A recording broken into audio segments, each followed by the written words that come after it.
Dios quiere perdonar nuestros pecados porque somos pecadores.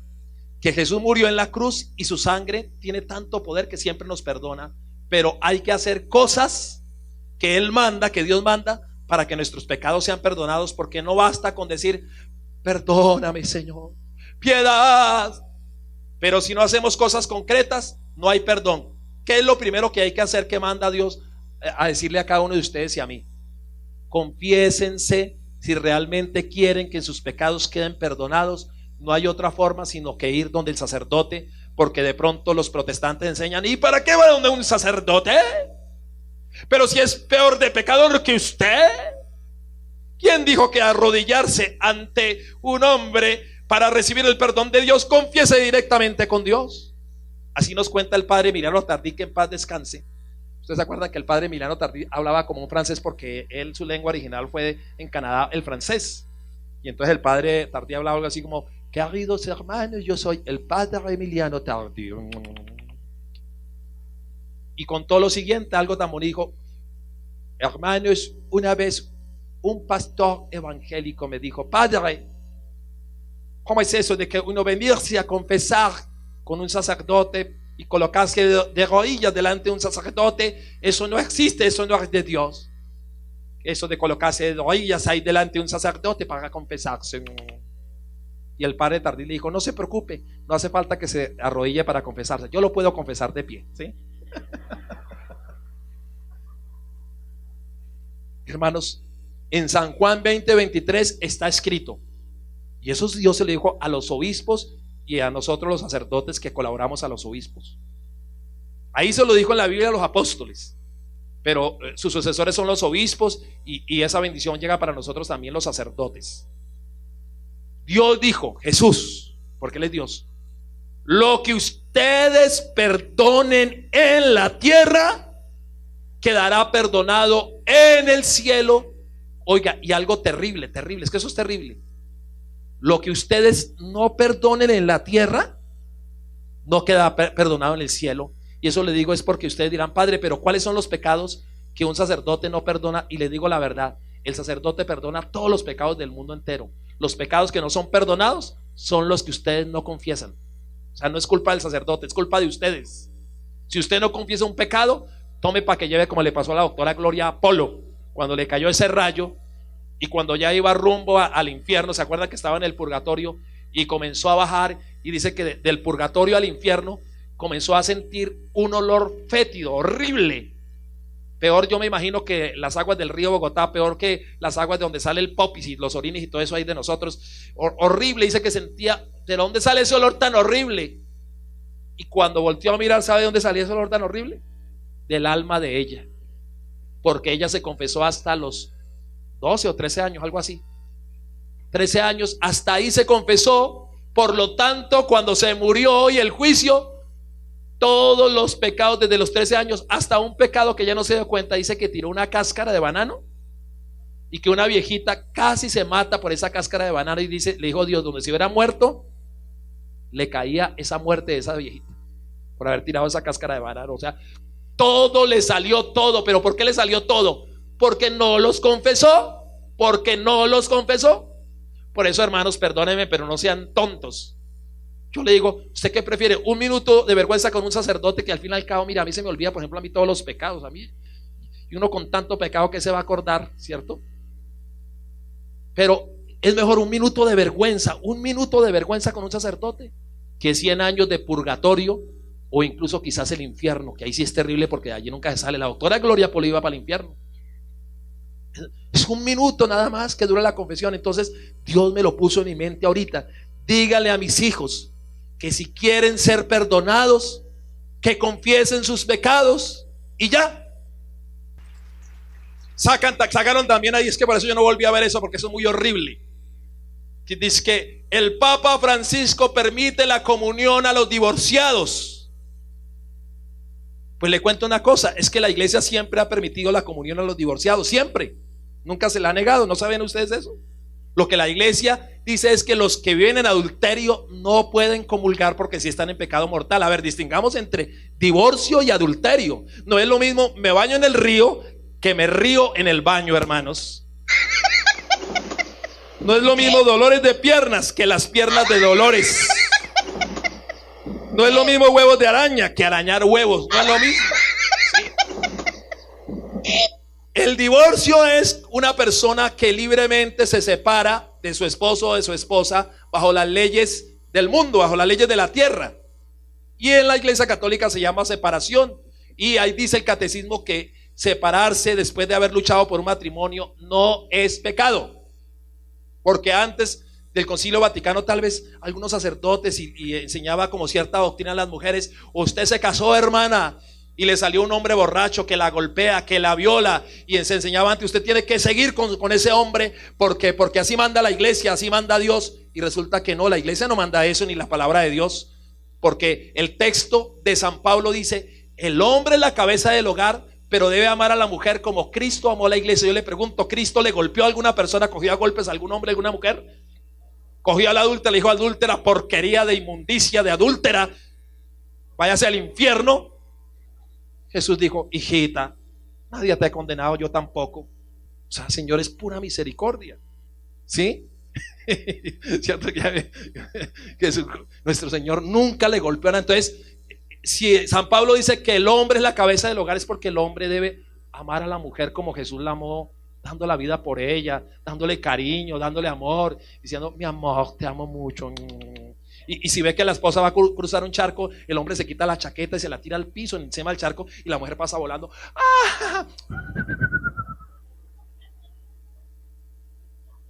Pero si el hombre es una bestia, perdón, un violador, un borracho, un grosero que no hace sino golpear a la mujer, la iglesia, ahí está en el catecismo, la iglesia permite la separación, y en el mundo se llama divorcio. Y entonces la pregunta: ¿una persona divorciada que no viva con otra persona está en pecado? No, nunca. Pero es que eso siempre es doctrina de la iglesia católica. ¿En dónde está el pecado? Cuando una persona divorciada se une a otro hombre, a otra mujer que no es su esposo o su esposa, cae en adulterio. Y ahí sí no puede comulgar. Entonces, miren cómo es la manipulación de la información, perdónenme. Cómo es la manipulación de la información de ese programa: que el Papa le da la comunión, permite que los divorciados comulguen. Entonces la gente piensa, confunde divorcio con adulterio. Es que el Papa Francisco no ha dicho eso, siempre lo ha dicho la iglesia. Una persona divorciada no está en pecado mientras no viva con otro hombre o otra mujer. El pecado comienza cuando cae en adulterio, o sea, tener sexo y a vivir con otro hombre o otra mujer. Entonces la pregunta: el Papa Francisco en su encíclica, ay, se me trabó la lengua, hermanos, es por no afinar mi voz, perdón, la afino, voy a afinarla en este momento.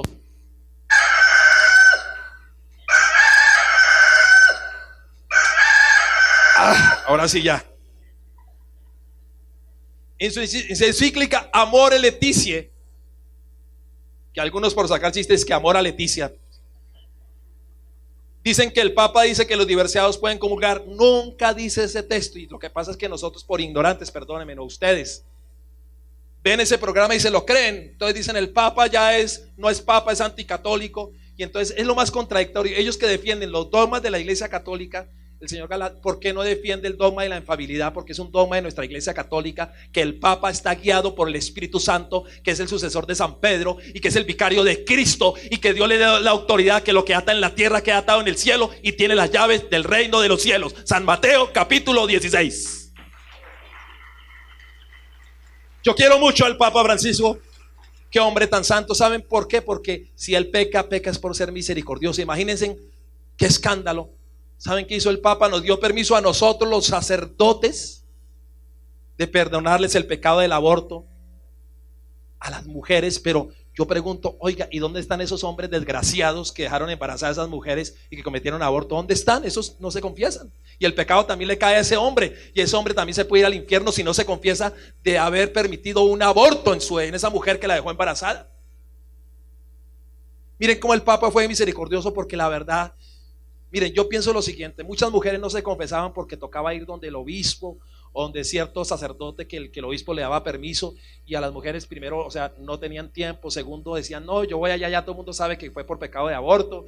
Entonces el Papa Francisco, tan misericordioso, dijo que todos los sacerdotes ahora tenemos la autoridad de perdonar un pecado que no podía perdonar un sacerdote, y es el pecado del aborto. Esa es la misericordia de Dios. El Papa Francisco es misericordioso porque el Señor Jesús es misericordioso, y Él vino por los pecadores, y Él vino por los enfermos.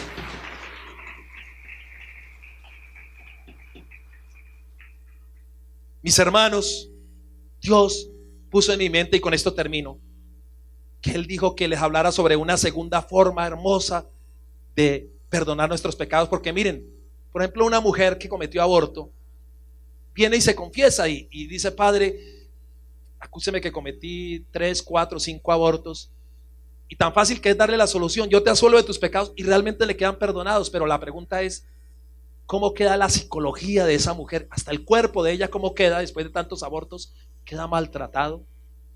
Y la mujer, por más que haya recibido el perdón de Dios a través del sacerdote, ella siempre tiene en su mente: maté a mi hijo, y escucha a un niño llorar y se le viene a su mente el recuerdo del aborto que cometió. Sufren mucho esas mujeres que han cometido aborto, y les demora muchos años sanarse de ese trauma, porque por más que digan las feministas que eso no es nada y que eso es un feto, la mujer sabe que allá había vida, que había un hijo, y siempre, aunque sienta el perdón. Entonces Dios puso en mi corazón que hay una forma hermosa también de reparar esos pecados, y son con las obras de caridad, que el Papa Francisco también las practica mucho. Me contaba el padre José Gabriel Cabellos de Ángel, que fue ahorita a Roma en el evento de la renovación carismática, que le contaron que cuando, es que a mí se me olvidan las cosas exactas, pero algo así, que cuando nombraban a un cardenal, algo así de cardenal, una cosa, que el Papa se reunía con todos los cardenales, hacían un banquete, pero eso de las comidas más deliciosas, más ricas del mundo entero, y que la última vez en que hubo uno de esos eventos, el Papa dijo: ¿qué cuento de comida aquí para los cardenales, que están muy ricos y están muy bien? Tráigame a mí a los pobres. Y el Papa mandó a traer a todos los pobres ahí de Roma, y la comidita que eran para esos cardenales orgullosos de eso, se lo dio fue a los pobres, para la gloria del Señor Jesús. Es que eso es Jesús de la misericordia. Entonces, hermano, también para nosotros Dios puso en mi corazón ahorita en la oración, de verdad, que les dijera lo siguiente: miren, hermanos, cada vez que usted hace una obra de caridad, y repítalo conmigo, obra de caridad es igual a limosna. Entonces, limosna, dígalo conmigo, es toda ayuda que se le da a un pobre. Siempre que usted ayuda a un pobre, a un necesitado, acuérdese, sus pecados se le borran, porque está en San Mateo capítulo 25, cuando Jesús dice que en el día del juicio final va a colocar a unos a la derecha y a la izquierda, a los de izquierda, malditos al fuego eterno. ¿Pero por qué, Señor? ¿Por qué? Tuve hambre y no me diste de comer, tuve sed, no me diste de beber, estuve en la cárcel, en el hospital, no me fuiste a visitar, estuve desnudo y no me diste ropa, y fui forastero y no me diste hospedaje. Y los de la derecha le va a decir: vengan, benditos de mi Padre. Señor, ¿por qué tanta alegría? Porque me diste de comer, me diste de beber. Y yo les tengo una buena noticia. Miren, hermanos, yo siempre, desde que quise ser sacerdote, conocí al padre Rafael García Herreros en el año de 1986. Tuvo que haber sido porque, en el 87. Yo entré al seminario en el año de 1985. Estuve 2 años con los padres redentoristas y llegué al minuto de Dios porque yo quería ser un sacerdote carismático. Y entonces resulta que pues yo extrañamente no me acordaba del padre Rafael Garceros, pues digamos que era muy conocido por la televisión y por sus obras de caridad, por ayudar a los pobres. Yo simplemente, en un retiro, el primer retiro que llegué allá al minuto de Dios, vi a un viejito con una ruana, y yo dije: ay, ese viejito se nota que es un sacerdote muy de Dios, lo sentí en mi corazón, y dije: quiero que sea mi director espiritual. Y entonces pues me acerqué y le dije: padre, yo quisiera que usted fuera mi director espiritual. Y él dijo: claro que sí. Y ya después, cuando fue pasando el tiempo, los días, me fui dando cuenta quién era el padre Rafael García Herreros, un sacerdote muy conocido y muy amado por los pobres, porque el padre lo que hizo fue regalar casas para los pobres y ayudar para los pobres. Siempre a donde él iba, los pobres le llegaban como la abeja a la miel, y él siempre ayudando, haciendo obras de caridad. Entonces, el padre García Herreros, una de las cosas que me enseñó fue esto: siempre es: el sacerdote está hecho para ayudar a los pobres. Y eso está metido en mi mente, me lo enseñó el padre García Herreros, y espero que esté metido en la mente de los sacerdotes que se han ordenado conmigo, como el padre Yesid y el padre Claudio que va a llegar, y los 8 sacerdotes que ya están ordenados, y los seminaristas que van en camino a ser sacerdotes, como por ahí estaba el hermano Dixon, el hermano Gonzalo, aquí está atrás el mexicano, que siempre tengan metido en su mente, en su cabeza, el sacerdote está hecho para los pobres, claro que sin menospreciar a los ricos, pero lo que pasa es que los ricos en sí mismos siempre están bien atendidos, porque la verdad llega un rico y claro, ellos te dan su buena ofrenda, venga hermano, siéntese, pero en la mente hay que atender al pobre, hay que ayudar al pobre. Y por esa razón yo siempre cuando me ordené dije, ¿qué hacemos? ¿Qué obras de caridad? Y entonces comencé la primera fundación en Villavicencio, estuve 6 años allá, pero no se pudo, no nos entendimos los primeros que se ordenaron. Y entonces me fui para los Estados Unidos. Mi deseo era fundar los misioneros marianos en Estados Unidos, en el país más rico del mundo. Pero entré en una encrucijada. Me dieron la aprobación a mí en los Estados Unidos para fundar la comunidad. Créanlo, yo no estoy mintiendo. No tengo por qué mentir. Pero de pronto alguien me habló y me dijo, ¿y por qué no se va con los pobres a Nicaragua, que es el segundo país más pobre de Nicaragua? Y entonces entré en un choque espiritual porque yo dije, yo me hice sacerdote para los pobres y no para los ricos. Yo me puedo fundar esta comunidad en los Estados Unidos y estoy en el país más rico del mundo, el país más poderoso, pero se me vino a mi mente los pobres. No puedes abandonar a los pobres, como Dios diciendo en mi mente, no puedes abandonar a mis pobres. Vete al país, al segundo país más pobre de América Latina, porque el primero es, ¿cómo se llama? Haití, y luego sigue Nicaragua. Y me reuní con los seminaristas y los hermanos de esa época y les dije, pongámoslo en oración y hagamos una votación. Y el 90% votó por que nos fuéramos a Nicaragua. Y dejamos el país más rico, el país más poderoso, por uno de los países más pobres, pero lo hicimos por amor a los pobres. Y allá el obispo nos dio una parroquia más pobre, pero miren lo contradictorio. Estando en el país más pobre, el obispo de allá es el que nos ha abierto las puertas y nos ha regalado sacerdotes y nos va a llevar al Papa para que nos va a dar la aprobación a nivel mundial de los misioneros marianos para la gloria del Señor Jesús.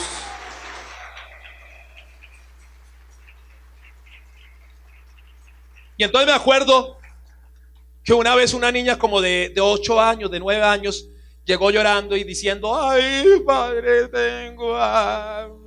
No, me dijo que tenía hambre, sino que le dolía el estómago. Era las 11 de la mañana. Padre, me duele el estómago. Y yo acababa de llegar de Estados Unidos y me habían invitado a un buffet chino. Que un buffet chino es, no exagero hermanos, es así de grande o más grande que esta bodega, lleno de comida. Uy, los gordos cómo disfrutarían en un buffet chino allá en Estados Unidos. Les invito a que vayan a comer. Con $10 puede comer todo lo que quieras, 15, 20, 40 platos y tiene toda clase de comida, toda. Y entonces le dije, niña, claro, te indigestaste. ¿Qué comiste, niña?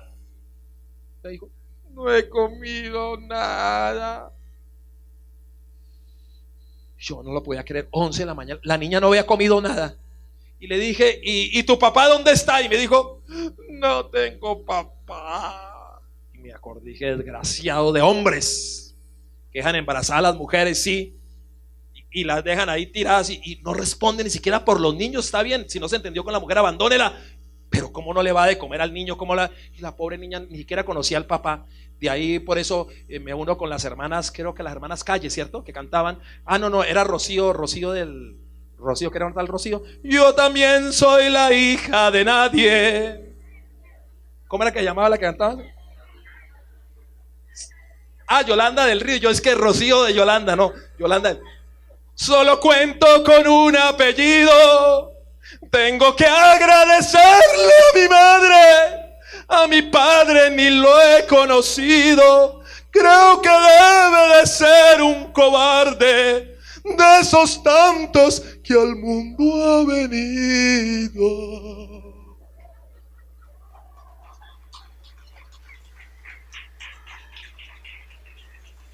Cuidado, hermano, con volverse por allá el pájaro loco y dejar embarazar a tantas mujeres y después abandonarlas y dejar a los niños tirados. Y entonces esa niña, imagínese. Sí, hermano, gloria a Dios que nos da risa. Hay que estar alegre, hay que estar feliz. Pero imagínense que gloria a Dios, es mejor morir inflado, no morir chupado. Así que ríanse, hermana, ¿sí? Oiga, Pero la niñita no tenía papá, muriéndose de hambre. Y le dije, ¿a qué hora llega? ¿Dónde está tu mamá? Mejor dicho, y dijo, limpiando casa. O sea, ¿cómo le llamamos? Una señora de servicio de casa, o ¿cómo se llama? Una ama, no, ama de casa, no, que iba a trabajar en casas de familia. Sí, haciendo aseo y todo eso. Y yo le dije, ¿y a qué hora llega tu mamá? Sí, a las 6 de la tarde llega. Pero no te dejó comida. No, eso fue nuestra parroquia ya. Oiga, me dio pesar y dije, ay, voy a invitarla a comer. Voy a invitarla a comer a la niña, a almorzar con nosotros en nuestro comedor, donde están los seminaristas, también las hermanas. Pero mira, el diablo es puerco. ¿Sí saben que el diablo es puerco? Y yo pienso un pensamiento diabólico. Me puso esto que le puso a muchos de ustedes. Si le doy de comer a ella, van a venir más personas y después le van a acabar la comida a los seminaristas y a nosotros los sacerdotes. El diablo le pone ese pensamiento a los tacaños. Si ayudo a la iglesia, ya no tengo con qué pagar la luz, el agua y el teléfono. Es un pensamiento diabólico porque, hermano, cuando usted hace obras de caridad, cuando usted ayuda, es que Dios se lo multiplica más. Antes al contrario, cuando es tacaño y nunca ayuda a nadie, eso el dinero no se le multiplica, hasta se le pierde, el diablo se lo roba. Y entonces, una monjita me dijo, padre, no. Miren que las obras de caridad perdonan nuestros pecados. Miren que las obras de caridad nos van a traer mucho beneficio. Dele de comer a esa niña y verá que nunca nos faltará la comida. Y bueno, yo dije, pues hagamos la prueba. Le dimos de comer ese día, la niña comió tan delicioso. Salió con una barriguita así como la mía. Porque ella llegó así, ¿cierto? Y salió así. Me va a tocar tomar el isogen del padre de Jessy, porque vean, ya se bajó la barriga. Yo en cambio la bajo, pero a las rodillas, ¿sí? Oiga, hermanos, ¿y saben qué pasó al otro día, niños? ¿Saben qué pasó al otro día? Que vino con 10 niños más. Lo que el diablo me había dicho, van a venir más niños. Pero la segunda parte es mentira del diablo, que me iba a quedar sin comida, porque eso no es cierto. Nunca nos quedamos sin comida, pero ya le llegó al final. O sea, llegaron 10 niños y bueno, nos tocó darle de comer. Oiga, y la comida alcanzó. Pero siguieron creciendo los niños y como a los 3 meses ya eran 30 niños. Entonces nos tocó realmente abrir un comedor para los niños y con señoras que cocinaran y todo eso. Pero miren, un hombre que tenía un comedor de 100 niños, el tacaño, ¿sabe qué hizo? Cerró el comedor y me los envió todos a mí. Al día de hoy tenemos 300 niños. Y les digo una cosa, oiga, nosotros estamos en deuda con esos niños de Nicaragua.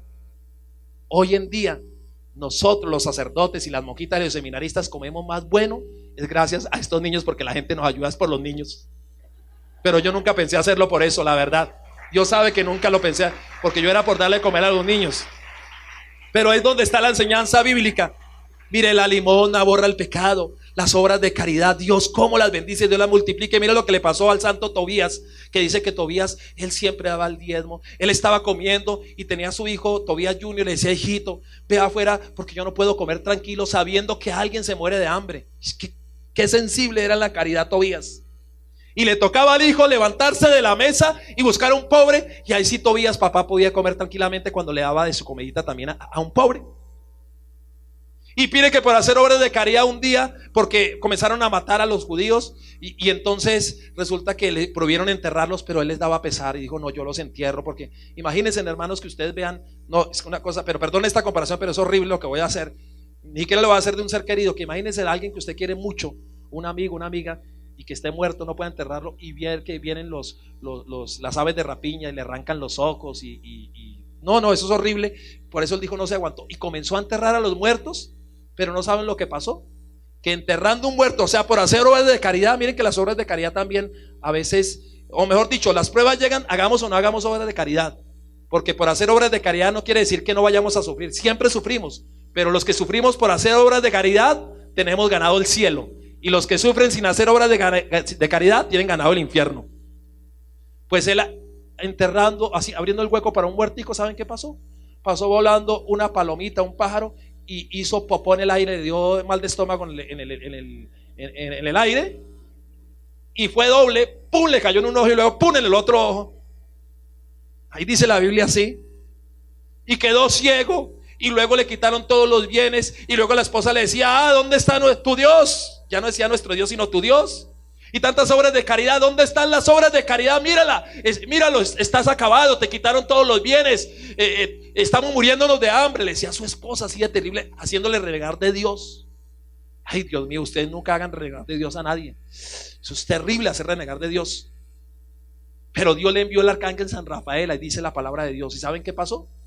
Que yo no le cuento la historia porque ya el tiempo se nos acabó, pero lean el libro. En todo caso, el hijo Tobías se fue por un dinero que un familiar le debía, y ese se casó con la hija de ese familiar que era rico, y cuando regresó archimillonario, porque no solamente con el dinero que le había prestado, sino como se casó con esa hija que era rica, llegó pero millonario. Y fuera de eso, San Rafael se apareció, y es en Tobías capítulo 12 donde dice, tan bonito, miren, papá Tobías estaba ciego.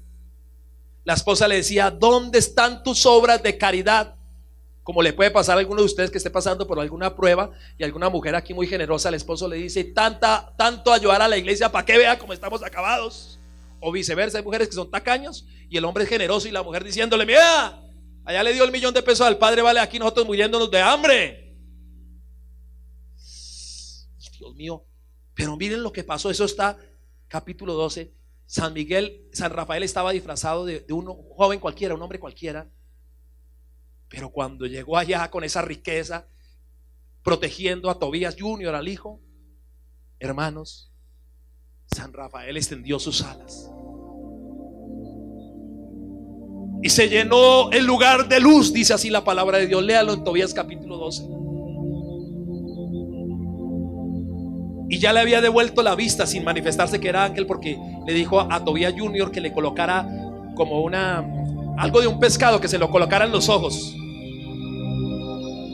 Cuando papá Tobías vio al arcángel San Rafael, se puso de rodillas. Tobías Junior también, y la mujer, claro. Y dice el arcángel San Rafael, Tobías capítulo 12, algo así: Tobías, Dios me ha enviado para decirte que todas las obras de caridad que tú hacías en la tierra están escritas en el libro de la vida, y ni hasta lo más mínimo se ha borrado. Y por eso Dios me envió, porque tú le dabas de comer a los pobres, tú enterrabas a los muertos, tú llevabas el diezmo a la iglesia. Y por eso recobra la vista, ya la tienes. Recobra la riqueza, ya la tienes. Y tendrás largos años de vida y gozarás de una prosperidad grande, Tobías, porque la limosna borra el pecado y es palabra de Dios. ¿Dónde está el grito de la juventud? ¿Dónde está el grito de la juventud?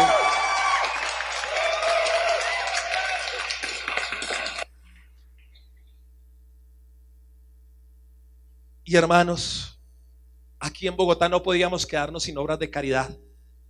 Que un día llegó una señora, la verdad, un poco rica, y diciendo: padre, somos unos profesionales, tenemos una casa de hogar de ancianitos allá en Tuna Alta, queremos entregarle esa obra a usted, ¿la acepta? Y yo ni siquiera lo dudé, le dije: claro que sí, si es por ayudar a los pobres, aunque no tenemos personal, pero yo no puedo negar ninguna ayuda a un pobre, y más a los viejitos que se están muriendo ya. Ellos hay que cuidarlos, hay que consentirlos.